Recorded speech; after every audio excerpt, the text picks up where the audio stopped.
Alright, so I think it's about time that we get an intro video out for this channel. Initially, I wanted to, let me just adjust the mic real quick. Initially, I wanted the first video to come out a lot sooner. It's like a narrative thing, a little cartoon made in After Effects. It's not little anymore. But that's kind of the nature of the beast with this AI storytelling. As I start doing it, or as we kind of start doing it, and we learn about different other programs that are coming out at breakneck speed rather. You know, the scope of the project has changed, but we're reeling it in, and we're going to get this thing out as soon as possible. It's about 70% done, so just a little bit more work there. But I wanted to get at least an intro video, kind of introduce us, and then give you some tips on how to write with ChatGPT. Because I've seen, more people talking about books on Twitter, like all these I keep saying, romance novels are coming out and this and that. But I don't really write books. I don't think people read as much these days as they used to. But I do write a lot of screenplays. And so that's kind of what I'm going to show you how to do today with ChatGPT. We're going to write kind of a basic screenplay, but I'm going to show you how to get a little bit more out of it than just your standard, write me a movie about a guy who has to, rebel against his space dad and blow up the Death Star, that would give us a weird, very flimsy Star Wars movie. But if you were to describe every character in Star Wars and then be like, let's start writing, you'd get something probably very similar. So I'll give you my prompt, because I'm all about that, sharing the prompt, because we need to, sorry, I was correcting a typo. I think in the AI space, prompt sharing is really just going to be the way it is, because we're still figuring out this tech, and I think the more of us that are doing it and doing similar tasks with it, like I see people writing books with this, they've got their ways. But I think for the screenplay, going in with like a lot of information at hand because of like the format and stuff, because it's really nice to get this format. And then take it into Studio Binder and just start combining it. That's my whole workflow. I come in here, I give it a bunch of information, start writing out scenes. The scenes often are too short or,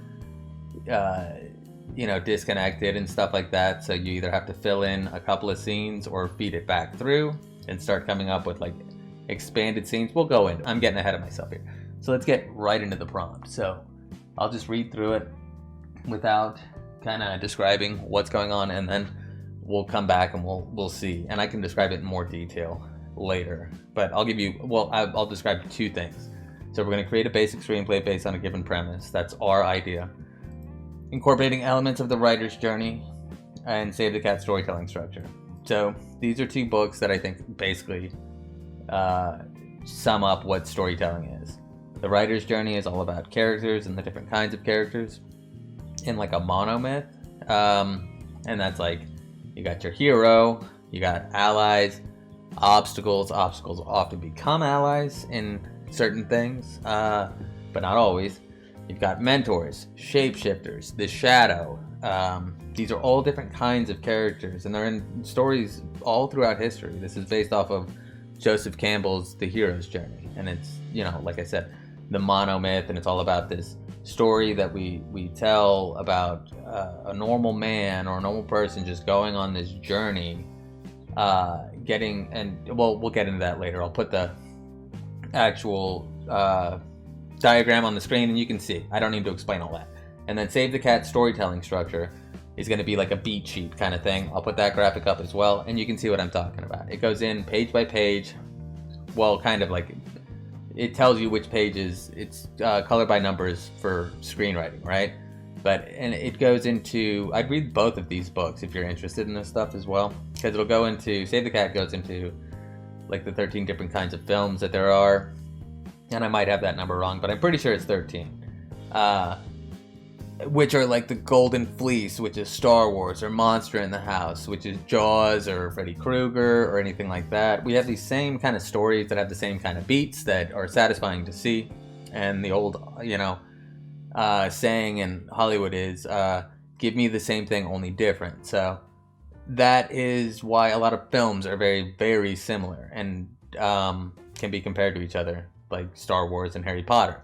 While they're different, they're still the same thing. It's about a dude who's got to go find this thing to like save everybody. In Star Wars, the thing Luke has to find is his power, his Jedi powers. It's the same thing in Harry Potter. And then that also there's other, things in there. So like I won't go in and analyze the Harry Potter films because I'd rather do that to Star Wars. But even then, I won't analyze too many films right now. So we're gonna use the writer's journey and save the cat storytelling structure. I will describe the world first, and then each character.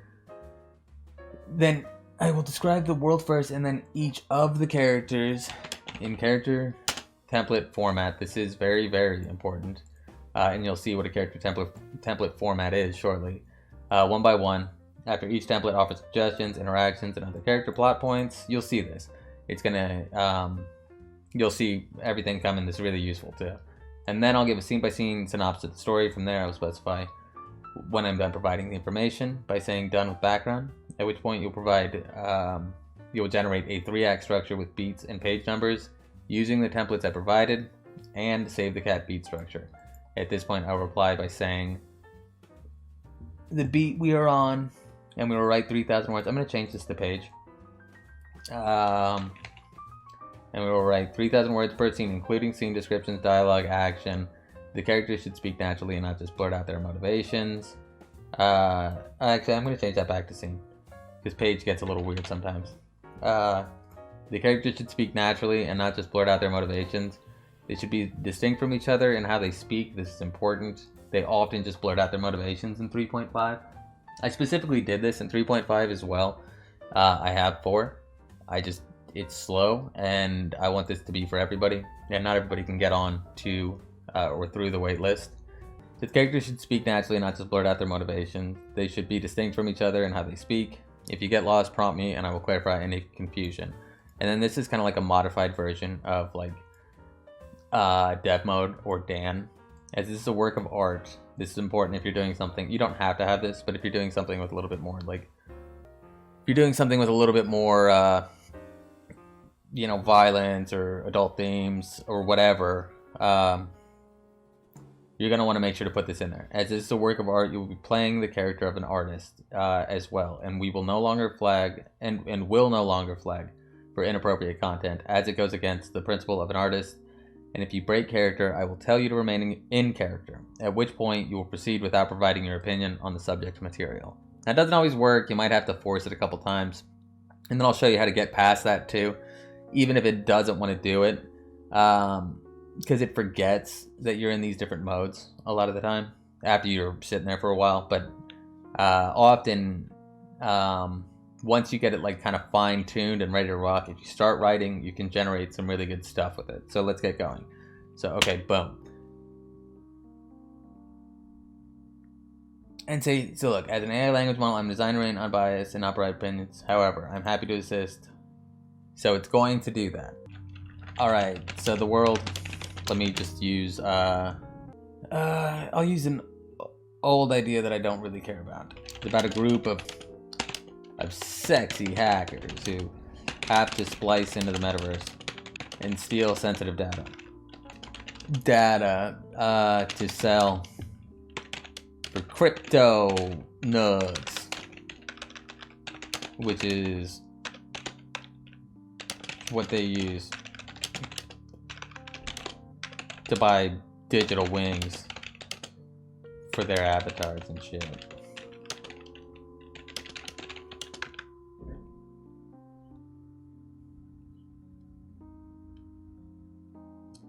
Yeah, so it's saying, I understand.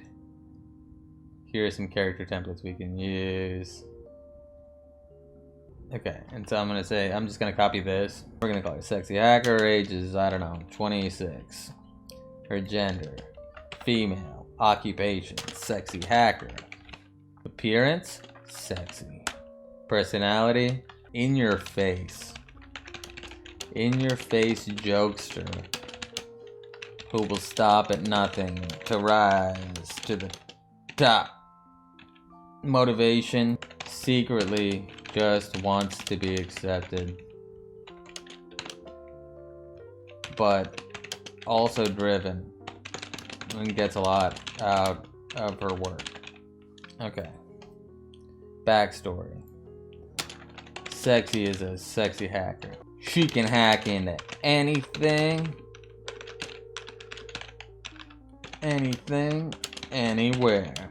She works for the sexy hackers. And they are the top infiltrator meta slicers on the net. She's the head agent, but does have trouble finding a proper work-life balance.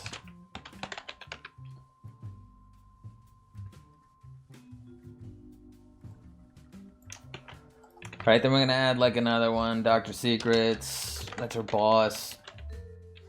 Age unknown. Robot. Occupation. Sexy hacker leader.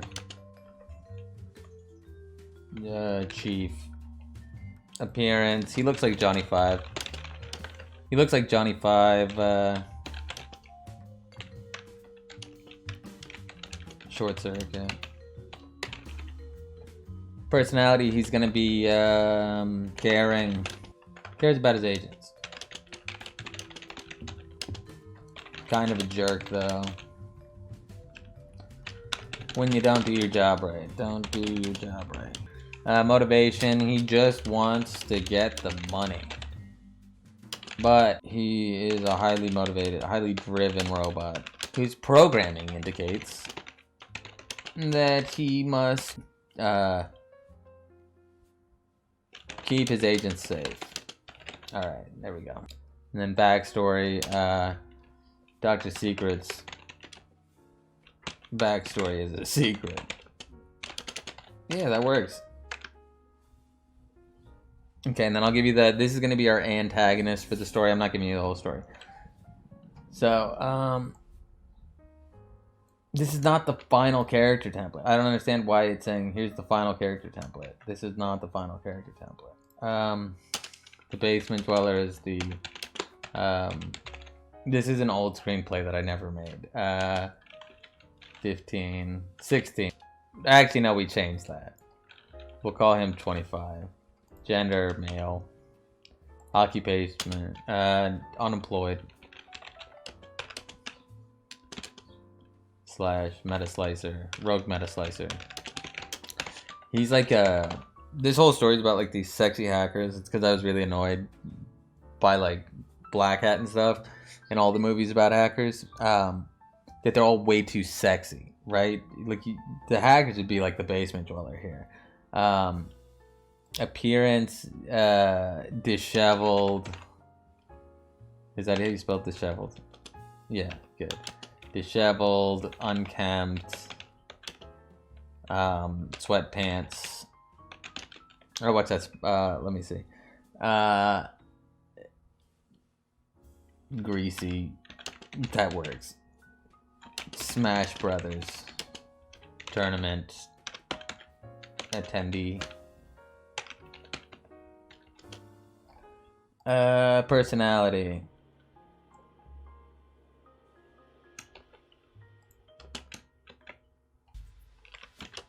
Giga nerd. Very, very antisocial. Motivation. He hates the sexy hackers for their because they rely on their sexiness.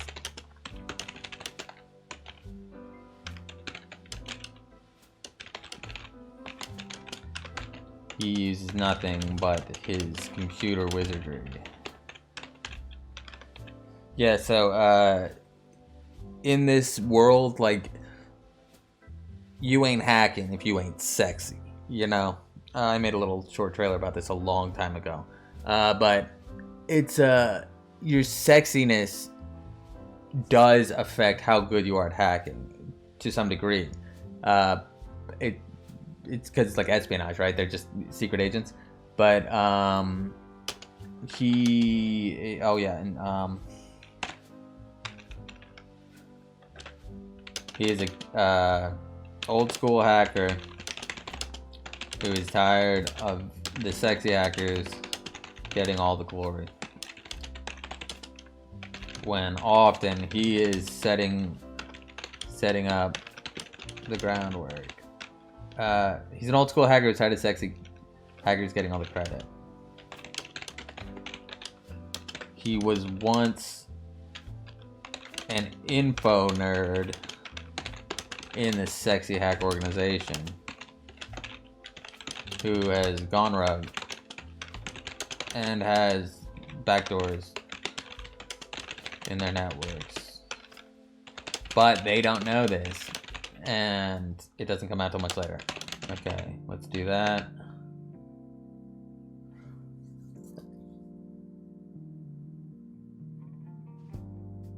Okay, so now you can see it's just gonna start brainstorming like ideas, even though I have the ideas and like everything I want to do. But let's just pretend I don't, since it's kind of going like this. So thank you. Let's brainstorm ideas and interactions between the characters and potential plot points. Sexy hacker and Dr. Secrets have a strained relationship. She disregards his orders and prioritizes her own. Yeah, this is kind of how that goes, honestly. She's if you've ever seen Last Action Hero, she's very much like Arnold Schwarzenegger in the first scene. Slater's attempted to enter. Do not let him in. Repeat, do not let him in. Piece of cake. Hey, you want to be a farmer? Here's a couple of acres. Decker, the next one I'll hurt. The basement dweller sees sexy hacker as a rival. Yeah, I already told it that. Dr. Secrets views the basement dweller as a liability to the group. He's not actually in there, so I'm gonna have to correct that. Yeah, so I guess it's thinking he's still in the organization. I could correct that, and I probably will. You'll always want to check what it thinks is going on. So it's like Dr. Secrets views the basement dweller as a liability to the group. I want to continue with character templates. I will instruct you when character templates are complete. Okay, so you can get it back if it loses the plot. Show character templates. This works better on 4. But it's not as fast. And they're limiting you to like 25 generations every 3 hours right now. So for the interest of this video, we'll just do it like this.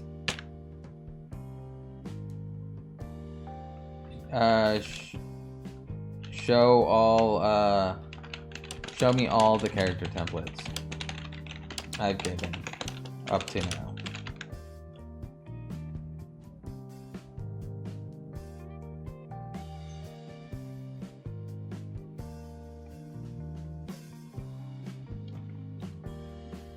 Alright, see? And so now it's got all of this information in there, and I'm going to say done with character templates.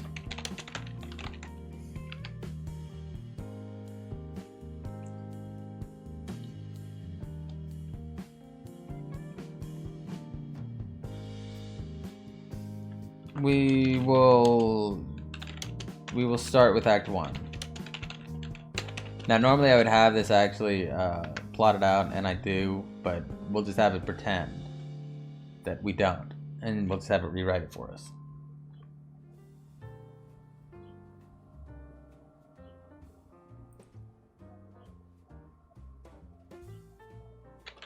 Okay, and if it ever gets cut off because you're in GPT 3.5, just click continue.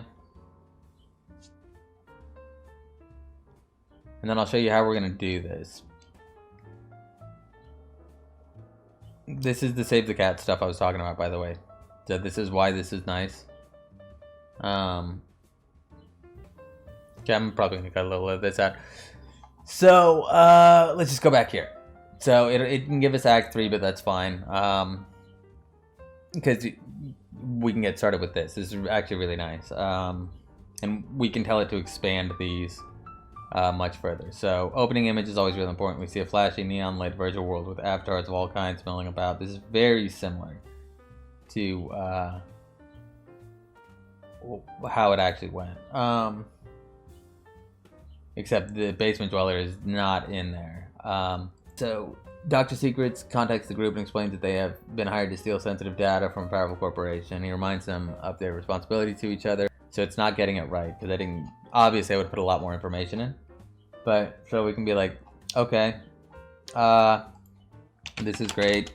Start, we will begin with the opening image and write in proper screenplay format with maximum dialogue.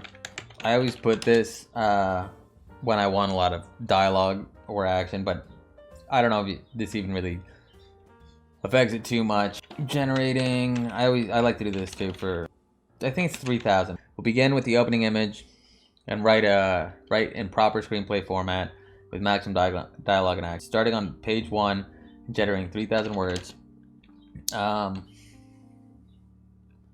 per generation.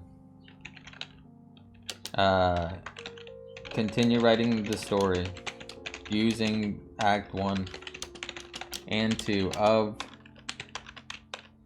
the beat sheet you generated.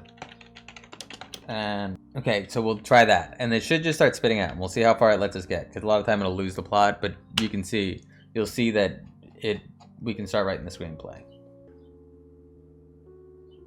So again, we said this is great. We'll be opening image, write proper screenplay format, very important if you want the screenplay.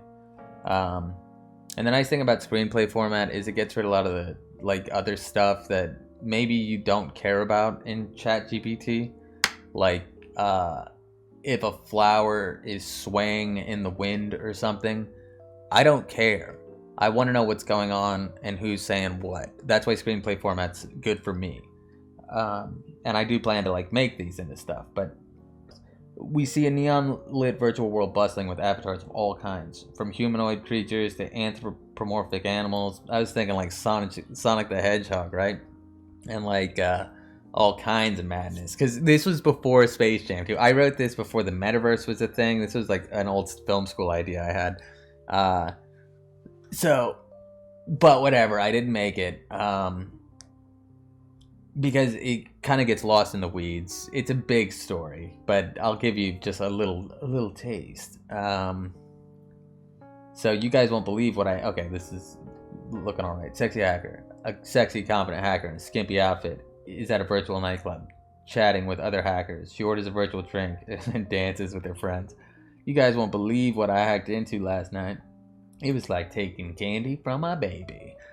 Dr. Secrets, a robot that looks like Johnny Five from Short Circuit, is in his virtual office, overseeing the operation. He monitors the group's progress and communicates with them via a secure channel. Keep your focus, everyone. Remember, our mission is to extract the data and get out safely. The basement dweller, a disheveled and antisocial hacker, is in his virtual basement, surrounded by computer equipment and screens displaying complex code. He types furiously and mutters to himself. Come on, just a few lines of codes and I'll be in. As the scene continues, we see various other avatars going about their business, from shoppers to travelers to other hackers working on their own projects. Interior virtual nightclub night.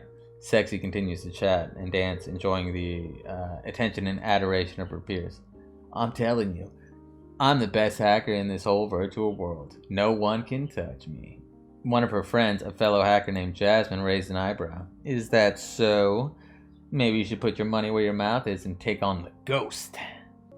I'd love to take on the ghost, but everyone knows they're just a legend. No one's ever seen them in person. That's true, but I heard they're recruiting for their team. Maybe you should apply. Well, see, this is what I'm talking about. You're going to have to tweak this. Or I would have to tweak this. And how I do that is I just copy this. So I like that already. And then just be like, boom, I take it over in a notepad. I bring up this other, because this comes through, it copies the background color. So I always take whatever I like, I put it in a notepad, and when I'm done for the day on generations, or because I like to do it all in one go, I'll then bring it over into Studio Binder, which is like a free website that you can kind of like set up your projects on, and it has like screenwriting on there. But if you have Final Draft, this can probably just go straight into Final Draft and you can edit from there. So, she looks intrigued by the attention is diverted by the arrival of another group of hackers at a nightclub. Dr. Secrets monitors the progress and provides instructions as needed. This should not be in here. You'd cut that. He would just provide the instructions. That's what we're going. It's essentially telling itself what it wants to have happen next. We're approaching the target. Get ready to splice into the virtual servers. The group consisting of Sexy, the basement dweller, and a few others hack. Hold on, I gotta be ready for this part. The group consists of Sexy, Hacker, the basement dweller, and a few other hackers. Nods and prepares to begin their mission. Interior, the virtual basement. Got it! I'm in. He begins to download the data, his fingers moving quickly over the keyboard. Dr. Secret watches as the group begins to extract the data. Good work. Keep going and stay alert for any security breaches. The group nods and continues their work. Interior basement dweller, or the basement dwellers. Okay, cool. So we're now we can just put continue. In the basement dweller. What? Furrows his eyebrows. So something was gonna... Oh, the screen flickers back to life. Okay, so he's just... What? Oh, there we go. Phew, that was close. As he continues to download the data, he notices something strange in the code. What's this? It looks like some kind of experimental technology. He furrows his brow and starts investigating further. Good work, everyone. We're almost done. Suddenly an alarm goes off in the office. What the? What the? Oh, he's a robot. What the? Abort the mission. We've been compromised. The group scrambles. This is just like my first scene, or from way back when. So I guess it was a little cliche. The group members flee in different directions, pushed by security forces from the corporation they were targeting. We see Sexy running through a virtual alleyway, dodging security drones and trying to lose her pursuers. Come on, come on! I can't get caught now. Come on, come on. So I won't do the voice for Sexy. Come on, come on, I can't get caught now. The basement door. Watch it! We've been compromised. We have to get out of here. So you can see, it can start going. That is not end of Act 1. Expand, let's expand.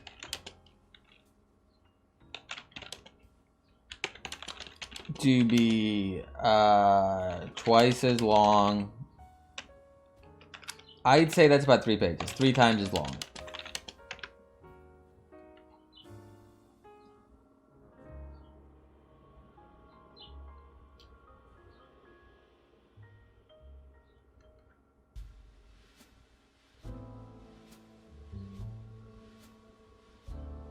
Okay, cool. So it's just starting from here. It's saying end of Act 1, but no. Oh, this looks like it's cool. Okay, so they go through, good work, we're almost done. What the? Abort the mission, they're compromised. The group members flee in different directions.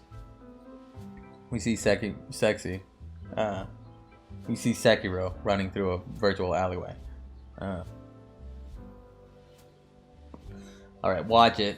We've been compromised. We have to get out of here. They both run off together. Come on, come on. I have to erase everything. So, okay, so he's trying to get rid of all the information. He hears a loud bang on the door. Freeze, you're under arrest for corporate espionage. I can't get caught. He's just a robot. I can't get caught. Not now. He spots a small hatch and quickly opens it, jumping down into a hidden tunnel. Okay, I have to get out of here. I have to warn the others.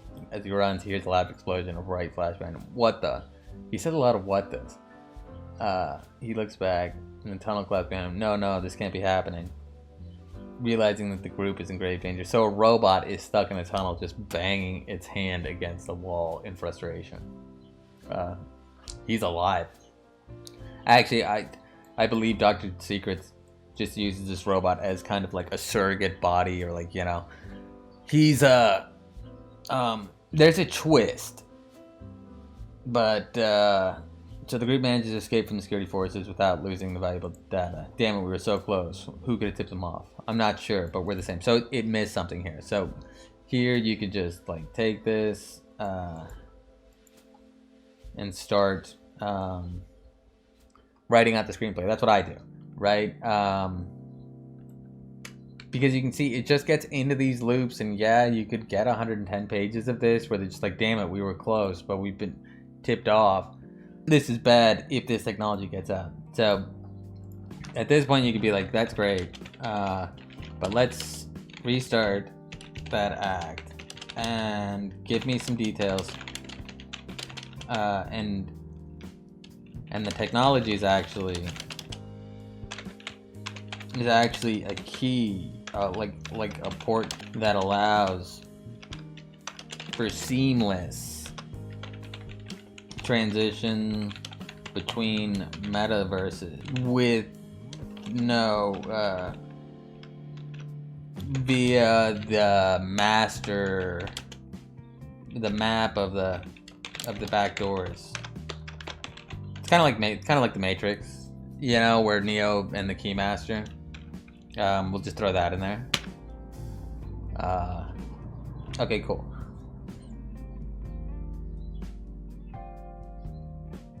Okay, see, so now it's starting it over because it's like, okay, there's a new type of technology. I'm working on the latest mission. See, this shouldn't be in here, but it's fine because we can. You're gonna want to write your own stuff, and if you don't get that port key, don't call it a port key. Redo that, but give it a techno. Give the port key a cool techno name. Don't call it a port key.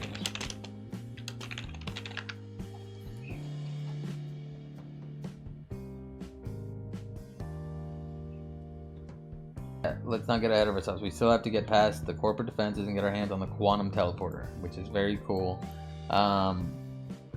That's impossible. How are we supposed to get past all these defenses? And then from here, I don't actually want to write this. I've written this story.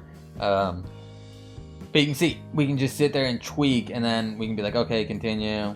The act, and it's just saying the act ends with the group preparing. The act doesn't end here. You should go page by page in order.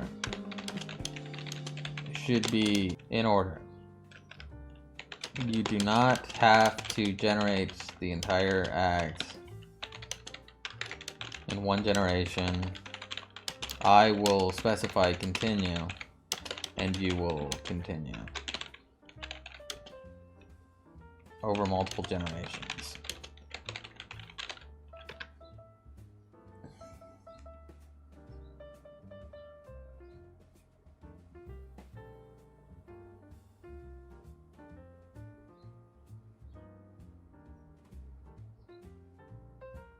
Okay, this might work. So it's kind of giving us like a mix. So what we can do here is expand on this and give it to me in proper screenplay format. And then use semicolon and just put that in there.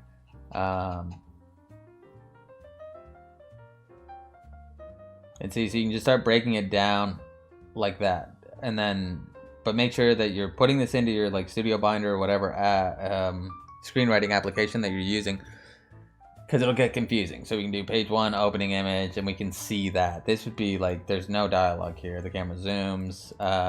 No, this is a mistake.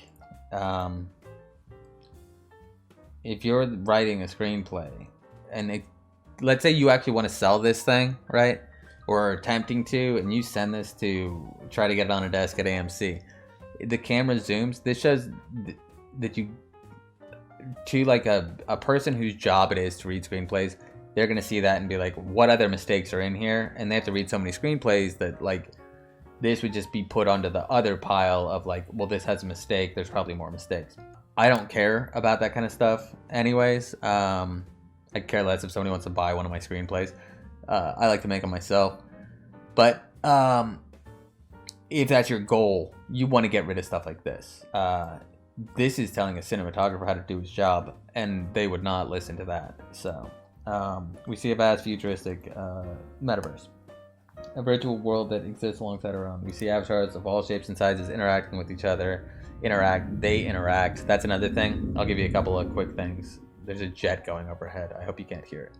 No INGs, no verbs, right? Like that in the scene descriptions. We see people doing things. They exist. We see avatars of all shapes and sizes. They interact with each other. They explore virtual environments and engage in all manner of activities. That's where that ends. Okay, listen up. And we won't go through the dialogue again. Because we already saw that.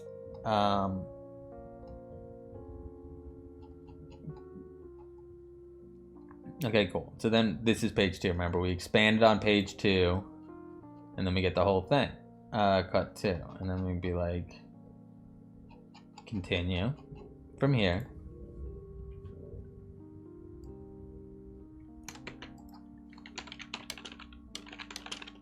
Expand on this in proper screenplay format.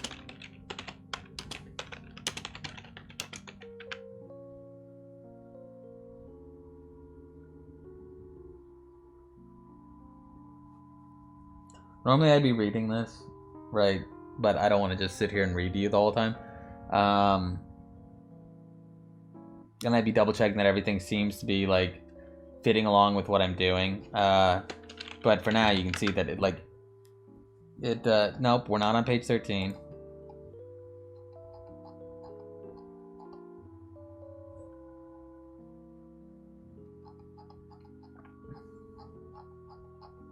Yeah, we're maybe on page 4.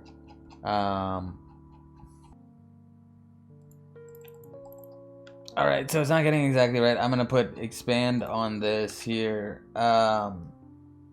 Over the course of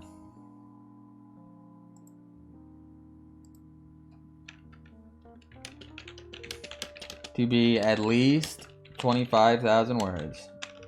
Well, not 20. Let's say at least 10,000 words, which can be split over multiple generations. And I will prompt continue when you are cut off. When you are done. Okay.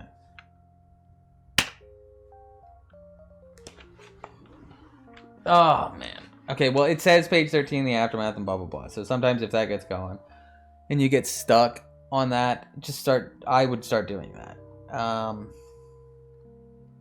You can, because it looks like it's gone right. So I wouldn't bother right now. I just start writing this again and just put in like the synopsis of this.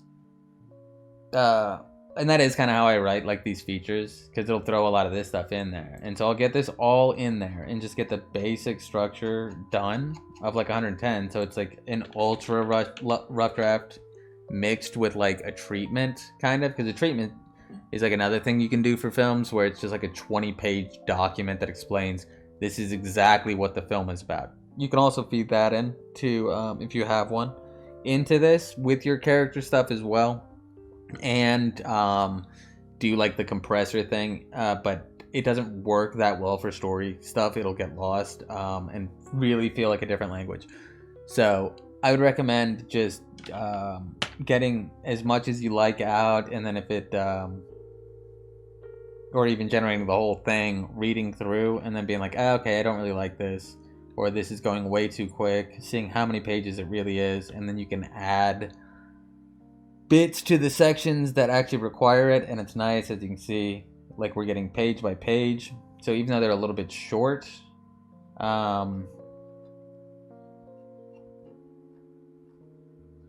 the pages are still there and the structure is still there. And it looks like it's just done us a 21, done us a half hour essentially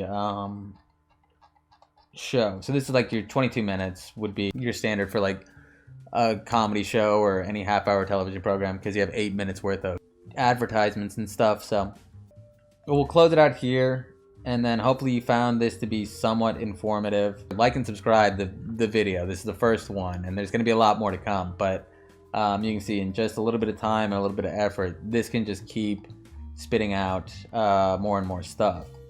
And this is in 3.5, see? And it's decent dialogue. They wiped everything, we lost everything. This is supposed to be an easy mission. And then another little trick, if you want to just keep going or get an idea for like a next episode, because this was supposed to be a feature, but it turned into an episodic by ChatGPT's preference because we didn't put enough information in. If you have enough information, it can write the feature easier. Just keep that in mind. Okay, so if we want to write sequel, we can see that. Write sequel. And so I'll end it there. Hope you found this informative, and I'll probably put up one of these how-to writing videos every few days, or I might just put up videos of me writing. All right, have a good day. Or, take it easy.